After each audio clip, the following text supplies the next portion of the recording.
Okay, so the first thing you guys are going to want to do is go to this link. It'll be in the description right here. And this is the repository where all the code you're going to need is located. Also down here I did include a README with some instructions on how to proceed.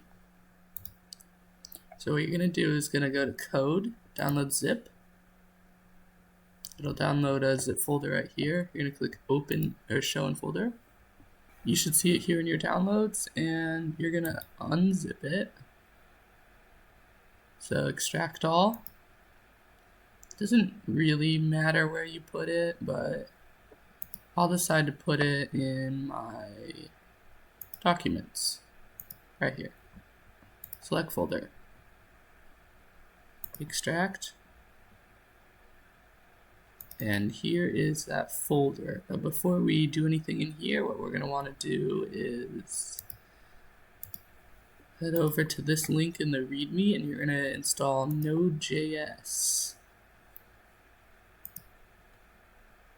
This is what's going to help you actually set up the server to host your site locally.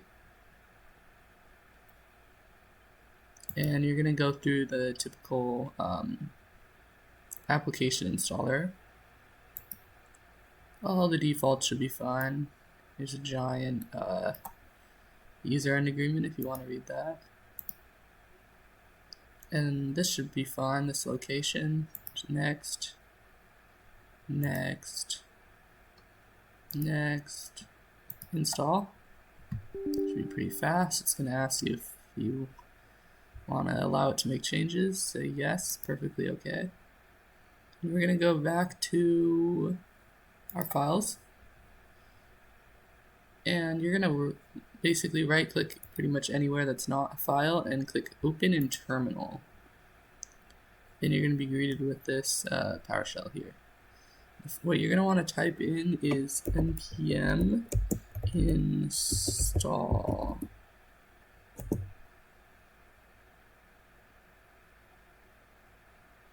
And it's going to start installing one of your dependencies here. And then once you're done with that, you're going to want to open the server file, this JavaScript one right here. You're going to click open with. And if you have a text editor already installed, you can use that, but I'm just going to use Notepad.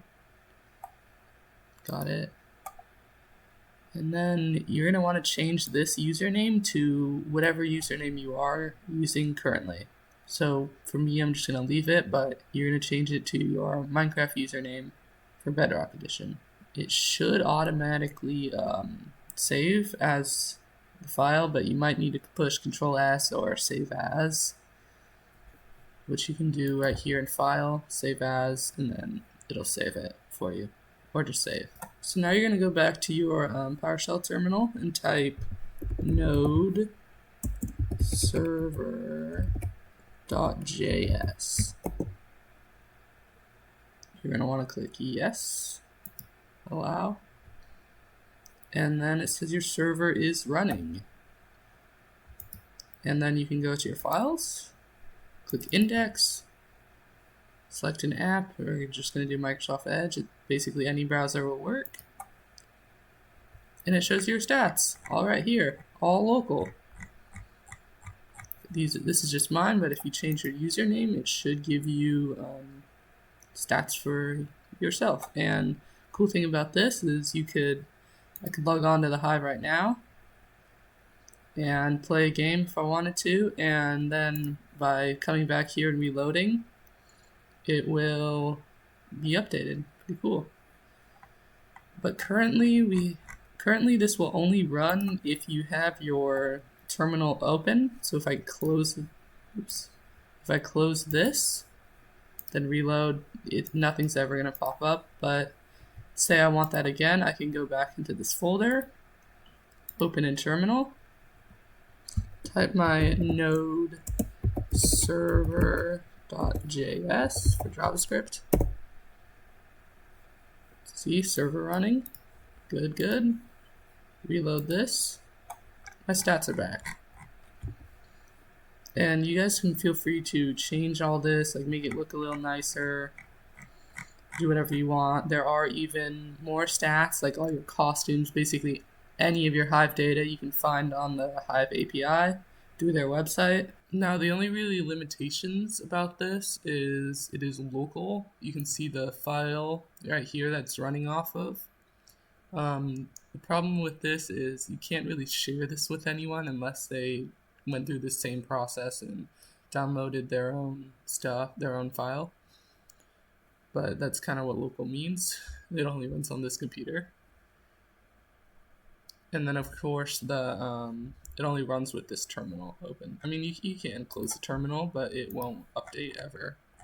But that's pretty much it. I mean, you can totally do more with this. Like I said about like CSS filters and there's so much more data. All your costumes, all your hub titles, your avatars, so much data. The coordinates of every single star that you've gotten in parkour worlds is on here in the Hive API site. That I will link that in the description also. But yeah, that pretty much just wraps up the video. If you found this helpful, please consider leaving a like, and if you ran into a problem or something I might have missed, something that's maybe not supported on a certain browser or something, leave a comment. I will try to help you to the best of my ability there. Have a good rest of your day and happy coding.